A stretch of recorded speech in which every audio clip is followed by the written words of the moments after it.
শংকৰ কি কবা কি কবা শংকৰ কি কবা লোগো তললৈ কি কবা শংকৰ প্ৰথমতে কি কব শংকৰ আপোনাৰ প্ৰথম প্ৰতিক্ৰিয়া কি হ'ব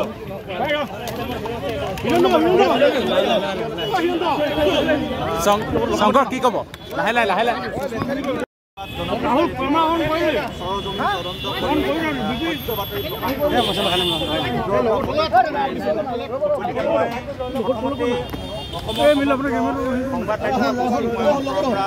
ধন্যবাদ জ্ঞাপন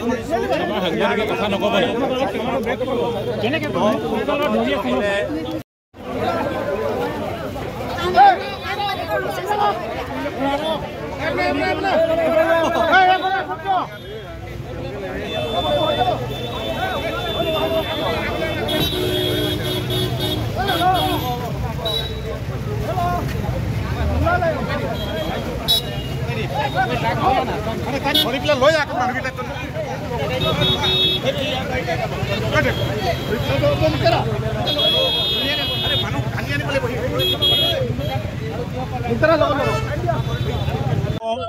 যে যি সময়ত হেণ্ডকাপ লগাইছিলে সেই সময়ত মোৰ ওপৰত 307 গোচৰ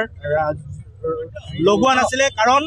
মোক যিটো গোচৰত নটিচ দিছিলে সেই গোচৰটোত কেৱল মই এটা ফেচবুকত পোষ্ট লিখিছিলোঁ সেই পোষ্টটোৰ সন্দৰ্ভত মোৰ ওপৰত 11টা ধাৰা আৰোপ কৰিছিলে আৰু সেই 11টা ধাৰা বেলেবল আছিল কিন্তু সেই 11টা ধাৰা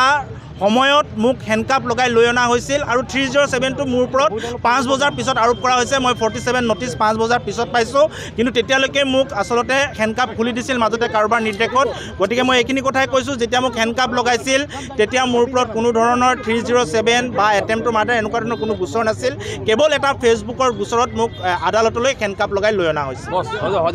ধন্যবাদ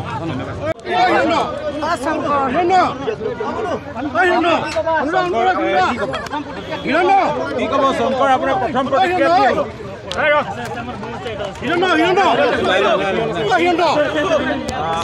শংকৰ কি কব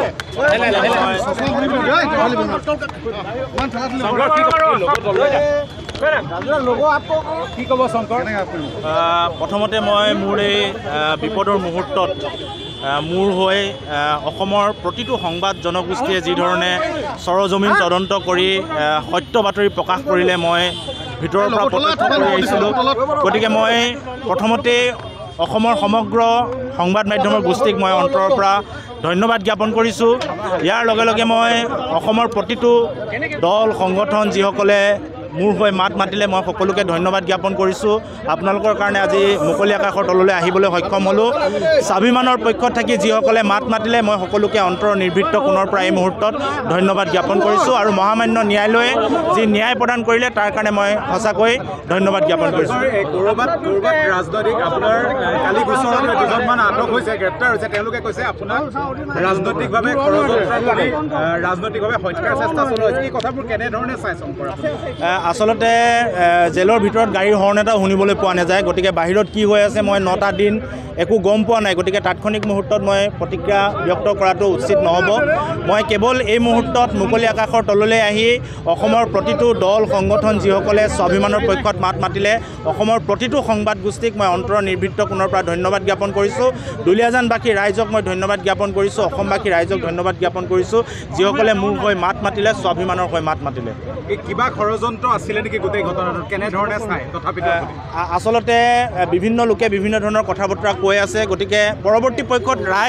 ৰাইজতকৈ ঊৰ্ধ কোনো হ'ব নোৱাৰে জনতা সদায় জনাৰ্দন জনতাই গোটেই কথাবিলাক প্ৰত্যক্ষ কৰিছে জনতাই যি কৈছে জনতাই যি ৰায় দিছে সেই ৰায় মই মানি লৈছোঁ মই সম্পূৰ্ণ প্ৰশাসনক সহযোগিতা কৰিছোঁ ন্যায়ালয়ে আজি মোক সকাহ প্ৰদান কৰিছে অসমবাসী ৰাইজ দুলীয়াজানবাসী ৰাইজ অসমৰ প্ৰতিটো দল সংগঠন যিসকলে স্বাভিমানৰ পক্ষত মাত মাতিলে তেখেতসকলৰ ভূমিকা আছে যাৰ বাবে মই আজি মুকলি আকাশৰ তললৈ আহিলোঁ সংবাদ গোষ্ঠীৰ ডাঙৰ ভূমিকা আছে যাৰ কাৰণে মই মুকলি আকাশৰ তললৈ আহিলোঁ গতিকে সকলোকে মই এই মুহূৰ্তত কেৱল ধন্যবাদ জ্ঞাপন কৰিছোঁ আৰু ইয়াৰ পাছত যিখিনি সংগঠিত হ'ল এই 9টা দিনত এই কথাখিনি আচলতে মই পৰ্যালোচনা কৰিব লাগিব তাৰ পাছত মই কিবা প্ৰতিক্ৰিয়া আগবঢ়াবলৈ হ'লে নিশ্চিতভাৱে প্ৰতিক্ৰিয়া আগবঢ়াম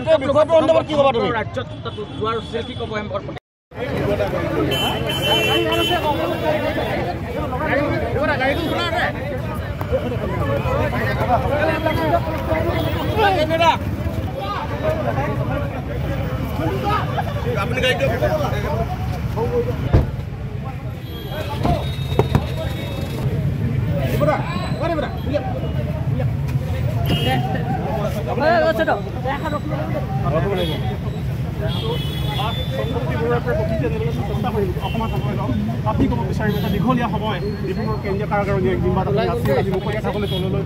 ওলাই আহিছে, কি জনাব এই সময়ত?